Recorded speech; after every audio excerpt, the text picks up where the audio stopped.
Vijayawada university మంచి భవిష్యత్తు కోసం తెలుగు విద్యార్థులు ఇష్టపడే యూనివర్సిటీ. కాల్ 9059052378 9059052379. ఎన్ని అంతస్తుల బిల్డింగ్? మొత్తం 35 అంతస్తుల బిల్డింగ్ మేడం. అది ఓనర్స్ చూడలే, చాలా మంది చూస్తున్నారు మేడం. నేను వాళ్ళందరినీ అబ్జర్వ్ చేయలేదు మేడం. నా చుట్టుపక్కల కూడా ఒక 10 మంది ఉన్నారు మేడం, వాళ్ళకి కావాల్సిన వాళ్ళు. ఎవరు కూడా ఆపలేదు మేడం నన్ను కొడుతుంటే. ఆయనతో ఎందుకు పెట్టుకున్నావు నువ్వు, ఆయన స్థాయి ఏంటో నీకు తెలుసా అంటే, సార్ తప్పు అయిపోయింది సార్, మీరన్నా చెప్పండి సార్. నాళ్ళు కూడా ఏంటి మేడం, ఆయన స్థాయి అంటే ఏం స్థాయి? డిపార్ట్మెంట్ అని చెప్పారు మేడం. డిపార్ట్మెంట్ అని చెప్పగానే పోలీసులు అనగానే మనకి ఎలాగైనా చిన్న భయం పడుతుంది కదా. ఎందుకు పుడుతుంది? తప్పు చేస్తే తప్పు చేయలేదు కాబట్టి వాళ్ళది ఇది అడ్డ గంజాయి కేసులు ఇరికేస్తానని అన్నారని నేను భయపడి నేను అక్కడి నుంచి బయటికి వెళ్ళిపోవడానికి ఇంకా నాకు ఈ కారణం లేక నేను ఆ విధంగా వాళ్ళు చెప్పినట్టు చేయడం జరిగింది మేడం లెటర్ విషయంలోనే. సో నేను అక్కడి నుంచి బయటకు వెళ్ళిపోయిన తర్వాత వీళ్ళందరూ ఏమన్నారంటే కేసు పెడతాం అది ఇది అని చెప్పేసి అంటే, వద్దండి అది అని చెప్పేసి ఇల్లు కూడా నేను చెప్పాను మేడం. ఇది ఇంతటితో ఆగదు అని చెప్పేసి మేము వెళ్ళిపోతాం అని చెప్పేసి వాళ్ళు ఎక్కడికో సంథింగ్ వెళ్ళి నాకు అక్కడి నుంచి ఇలా జరిగిన తర్వాత నేను వెళ్ళిపోయాను మేడం. వెళ్ళి బాగా నొప్పులు వస్తే రెస్ట్ తీసుకున్నాను మేడం మా ఫ్రెండ్ వాళ్ళ రూమ్లోని. సో శనివారం ఈవినింగ్ వచ్చేసి నాకు 8:30కి ఫోన్ వచ్చింది మేడం. కరెక్ట్గా ఆక్సిజన్ టవర్ సెక్యూరిటీ గార్డ్ అని నాకు ఒక కాల్ వచ్చింది మేడం. అనిల్ అంటే మీరేనా అంటే, నేనే సార్ అని చెప్పేసి అంటే ఓకే అని చెప్పేసి కాల్ కట్ చేసిన తర్వాత నెక్స్ట్ పోలీసులు, మీడియా వాళ్ళు, నెక్స్ట్ ప్రజలు, స్విగ్గీ బాయ్స్, ఇంకా something non stop video calls, audio calls, normal calls. ఇంకా నాకు మీకోసం ధర్నా చేస్తున్నారు అండి అంటే, నేను ఎవరో ఒకరికి కొంచెం చిన్న చిన్న ఆన్సర్లు ఇచ్చి కాల్ కట్ చేసాను. నిన్న ఒక్కనే అయిపోయి ఉన్నాను మేడం. సో నాకేం చేయాలో అర్థం అవ్వలేదు మేడం.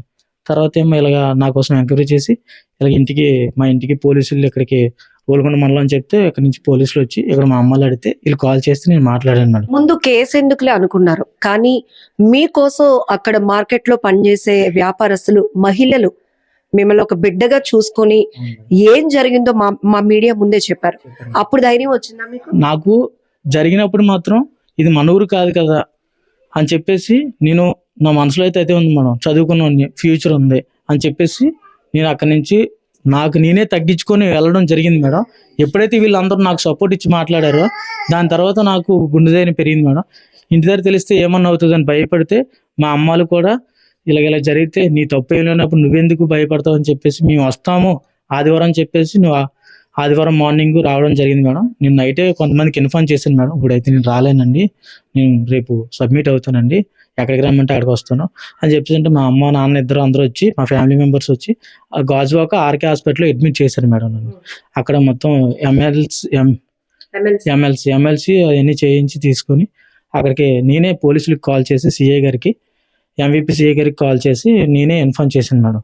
ఇక్కడ పలానా గాజువాక ఆర్కే హాస్పిటల్ దగ్గర ఉన్నాను సార్ అంటే, సార్ వచ్చి నన్ను ఏం జరిగింది అన్నది ఇప్పుడు మీకు ఏదైతే చెప్పానో అదే చెప్పి అక్కడ నన్ను కొట్టారు, తిట్టారు, మీకు ఏం చెప్పానో ఎస్సీ మా లంజ కొడుకు ఎన్ని తిట్టారు అని చెప్పేసి మీకు ఏదైతే చెప్పానో అదే పోలీసు వారికి కూడా నేను చెప్పడం జరిగింది మేడం. దాన్ని బట్టి యాక్షన్ తీసుకొని కేసు ఫైల్ చేశారు మేడం.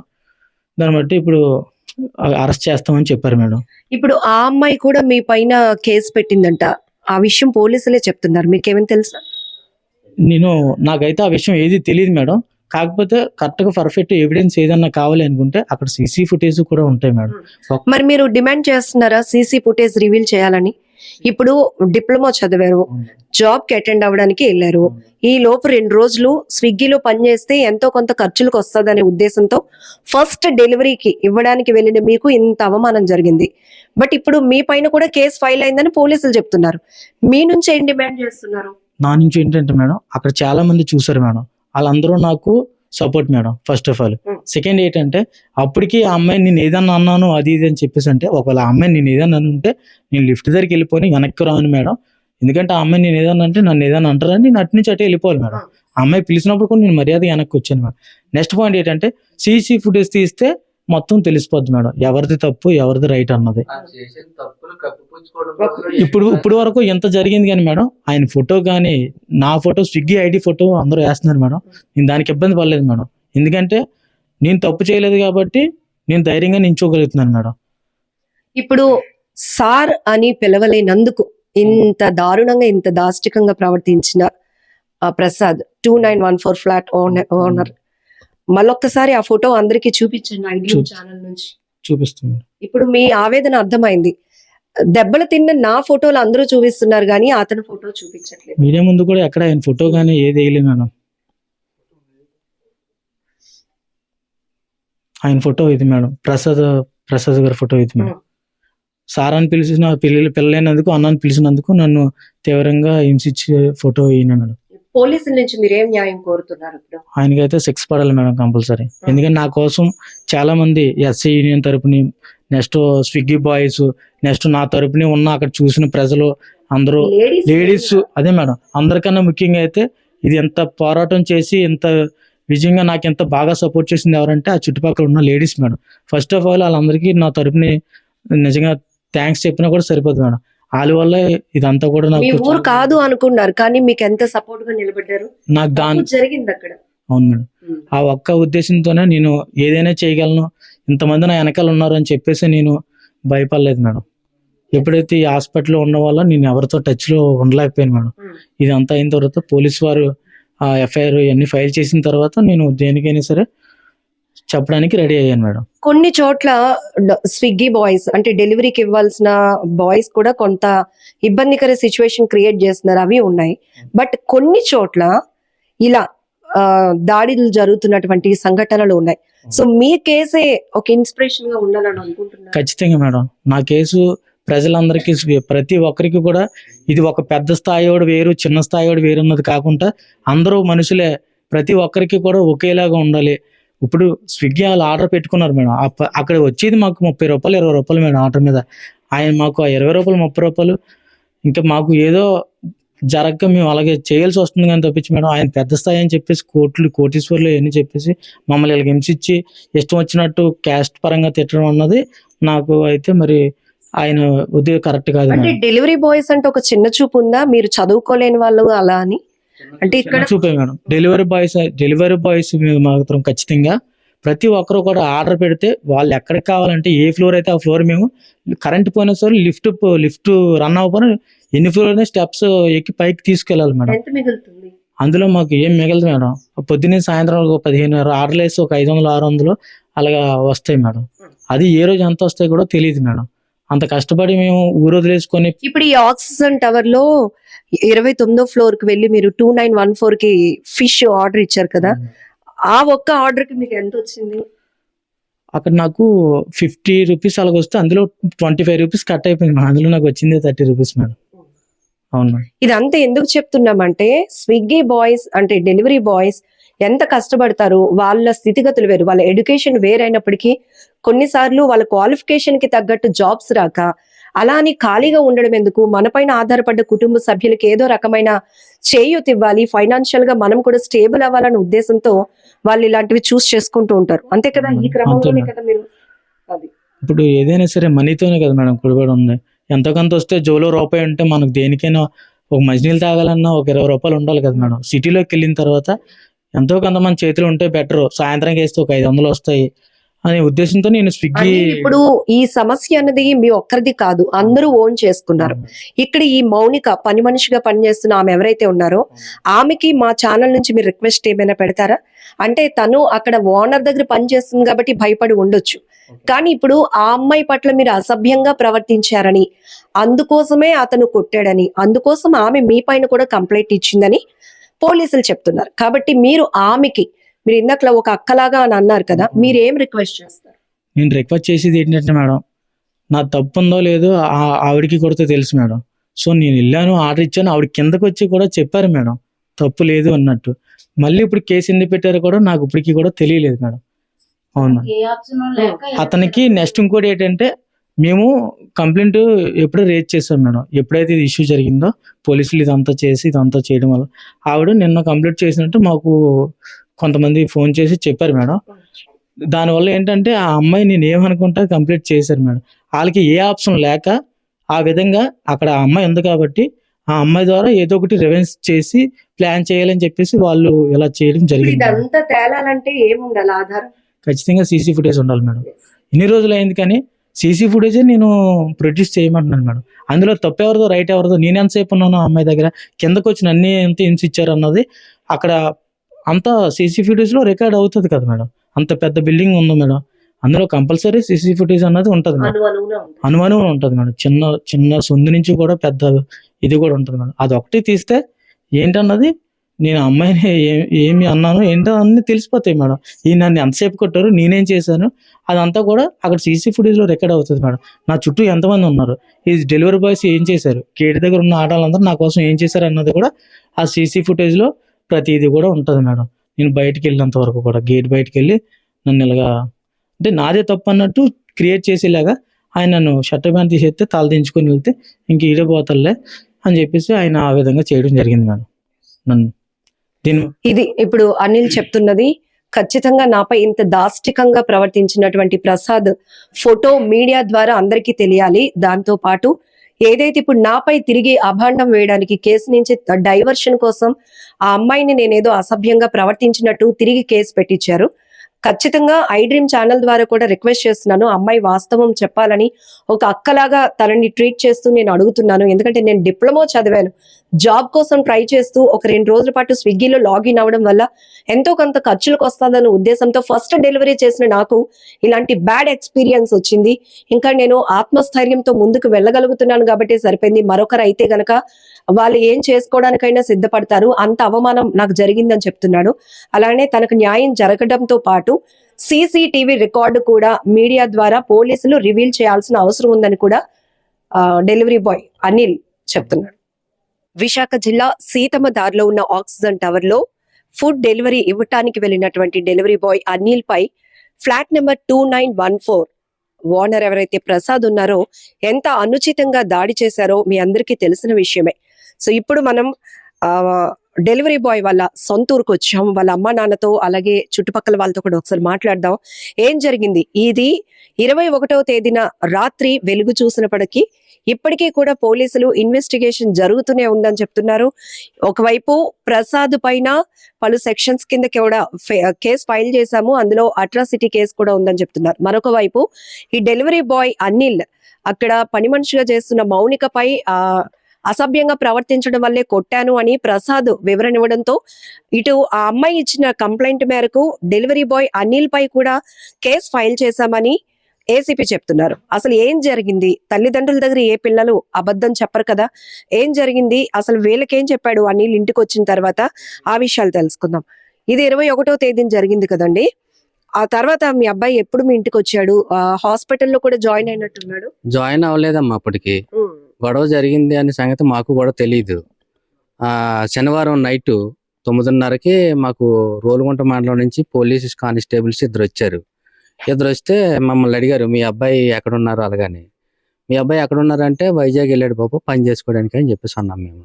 ఏం పని చేయడానికి వెళ్ళారని నన్ను అడిగారు. ఏదో పనిలో జాయిన్ అవుదామని వెళ్ళాడు. ఖాళీగా ఉంటున్నావు ఎవరా ఇంటి దగ్గర, ఏదో పని చేసుకోరా అని చెప్పేసి అన్నానని వైజాగ్ వెళ్ళిపోయి ఏదో పని చేసుకుంటానని వెళ్ళాడు. వెళ్ళిన తర్వాత ఎప్పుడు లక్షవారం వెళ్ళారమ్మా, ఏదో పనిలో జాయిన్ అవుతానని చెప్పేసి. మాకు శనివారం నాడు రాత్రి 10:30 గంటలకి 9:10 గంటలకి పోలీసు కానిస్టేబుల్స్ ఇద్దరు ఇంటికి వచ్చి మమ్మల్ని అడిగారు, మీ అబ్బాయి అక్కడికి వెళ్ళారు అలాగని చెప్పేసి. అంటే పనిలోకి వెళ్ళాడు బాబు అని చెప్పేసి అన్నాం. దేని గురించి అంటే మీ అబ్బాయికి చిన్నదే ఈ గొడవ ఏదో ఉంది, అక్కడ గొడవలోని ధర్నా చేస్తున్నారు మీ అబ్బాయి కోసం, అక్కడ చాలా మంది లేడీస్ అని చెప్పేసి చెప్పడం జరిగింది. అది మాకు తెలియదమ్మా. మరి మీ అబ్బాయి గురించి అక్కడ కొంచెం ఏదో ఇన్సిడెంట్ జరిగిందంట, అక్కడ చాలా మంది ధర్నా చేస్తున్నారు అని చెప్పేసి అంటే మా అబ్బాయికి ఫోన్ చేసామమ్మా. అప్పుడు ఎక్కడున్నా బాబు అంటే ఎక్కడే వైజాగ్లో ఉన్నానని చెప్పేసి అన్నారు. ఏం చేస్తున్నావు అంటే పడుకున్నాను నాన్న అని చెప్పేసి అన్నారు. బాబు నీ గురించి ఏదో ధర్నా జరుగుతుందంట. ఏంటంటే ఏం ధర్నా, నువ్వు అక్కడ కానున్నావా ధర్నాలోని, దేని గురించి అన్నా ధర్నాలో నువ్వు ఉన్నావా అని నేను అడిగాను. అడిగితే అప్పుడు చెప్పాడు మా అబ్బాయి, నేను దేని గురించి ధర్నా చేయలేదు నాన్న, నేను ఎందులోకి వెళ్ళలేదు, కాకపోతే నాకు డెలివరీ ఇవ్వడం కోసం ఇలా జాయిన్ అయినాను. ఒక రోజు జాయిన్ అయ్యి డెలివరీ ఇవ్వడానికి వెళ్తే ఆ ఓనర్ గారు నన్ను కొట్టారు.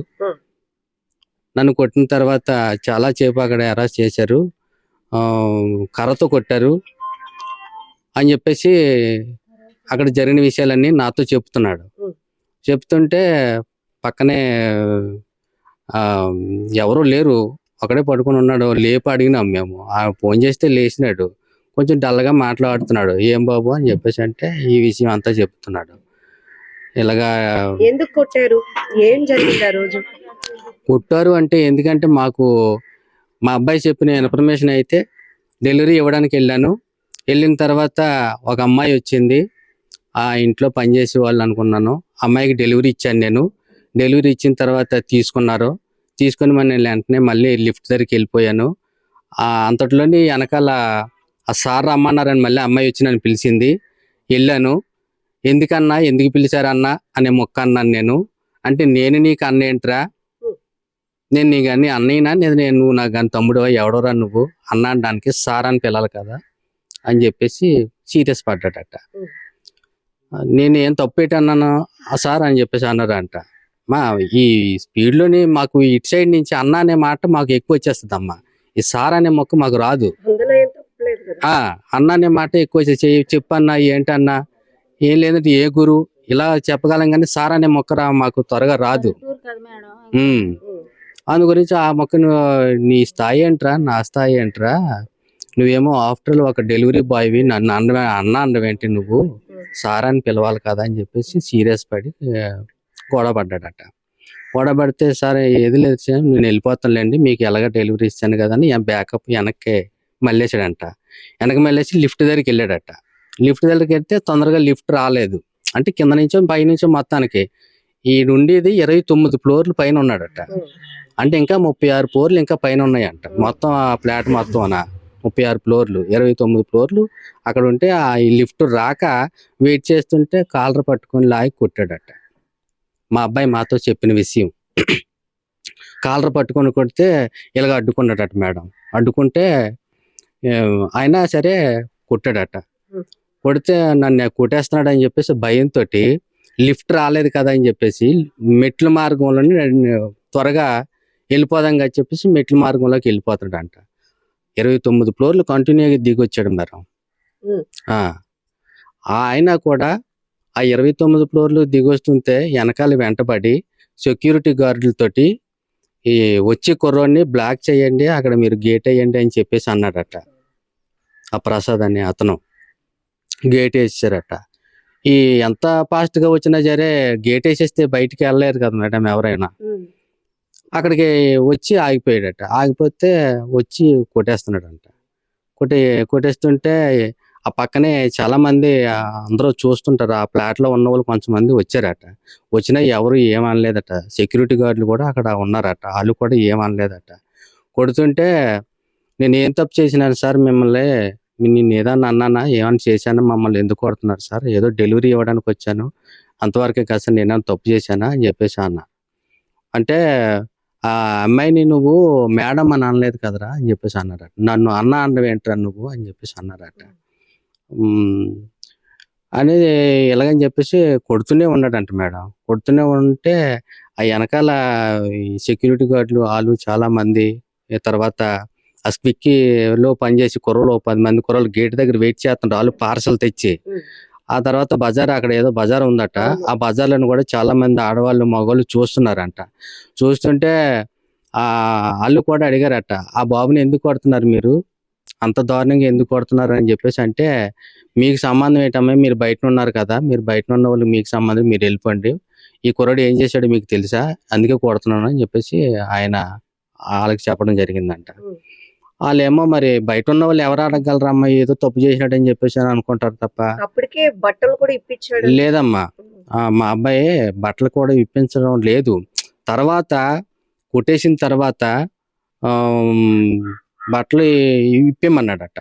కొట్టేసిన తర్వాత బట్టలు ఇప్పించేసి ఈ రూమ్ ఉంటది కదమ్మా, సెక్యూరిటీ గార్డుకి ఒక రూమ్ ఉంటది కదమ్మా, ఆ రూమ్ లోకి తీసుకెళ్లి బలవంతంగా లెటర్ రాయించాడంట. అంటే బయట ప్రజలు అడిగారు, అబ్బాయి తప్పు ఏంటి, కొట్టారేంటి మీరు అని చెప్పేసి అని అడిగితే, నా వల్లే తప్పు జరిగింది అన్నట్టుగా బలవంతంగా లెటర్ రాయించుకొని సంతకం పెట్టించుకున్నారట. ఒక లెటర్ రాశాడటమ్మా. లెటర్ రాసిన తర్వాత ఈ కొట్టిన తీవ్రత మీద కొంచెం షేక్ వస్తుందమ్మా, ఎవరికన్నా కొంచెం ఒడుకులా వస్తుంది కదా, దాని మీద లెటర్ బాగా రాయక అర్థం కాక బాగా రాయని చేసి మళ్ళీ కొట్టుకుంటే ఇంకో 2 లెటర్లు రాయించాడటమ్మా అతను. అంటే ఈ లెటర్ రాయించి మళ్ళీ ఇంకో లెటర్ రాసి దాని మీద సంతకం చేయించుకొని నా వల్లే తప్పు జరిగింది అన్నట్టుగా రాయించుకొని బట్టలు ఇప్పేసి, నువ్వు వెళ్తే బట్టలు ఇప్పేసి బయటికి వెళ్తేనే నిన్ను వదులుతాను, లేకపోతే వదలని చెప్పేసి అన్నారట. మీది ఏ ఊర్రా అని అడిగాడట అమ్మ. ఇప్పుడు ఫస్ట్లోనే గొడవ పడినప్పుడు పైన మాది నర్సీపట్నం సార్ అని చెప్పేసి అన్నారట. నర్సీపట్నం అయితే నిన్ను నర్సీపట్నం ఏరియాలోనే గంజాయి కేసులు ఎక్కువ ఉంటారు, అక్కడ నిన్ను ఇరికించేయగలను, నేను డిపార్ట్మెంట్ వాడిని అని చెప్పేసి అన్నారట. సార్ నేనేం చేశాను సార్ అని చెప్పేసి అప్పుడు కూడా బతిమలాడినాడట.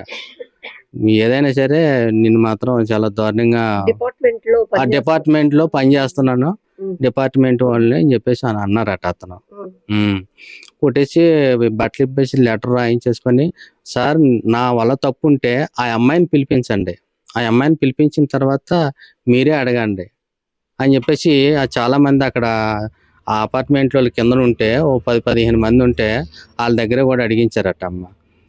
లేదా సార్ మేము డెలివరీ ఇచ్చాడు, వచ్చాను, వెళ్ళిపోయాను, అంతవరకేనండి, నాకు ఏం చేయలేదండి అని చెప్పేసి ఆ అమ్మాయి కూడా అన్నదంట.